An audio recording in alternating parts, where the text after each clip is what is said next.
शादी सही बना रखे बाबू जाने सुन तो कैसे।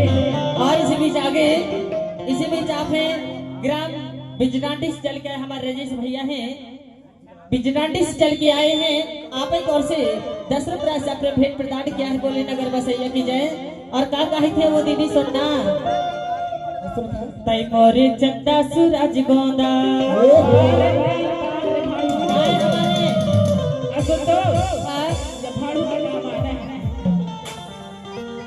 बिजडांडी वाले भैया कहना है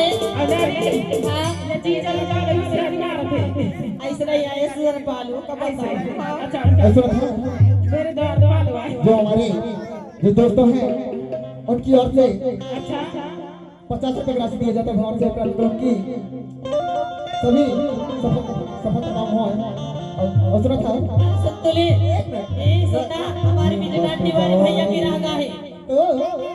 मस्त जवानी तेरी मुझको पागल कर रही ऐसा था ही मस्त जवानी तेरी मुझको पागल कर रही मस्त जवानी तेरी मुझको पागल कर रही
Yeah.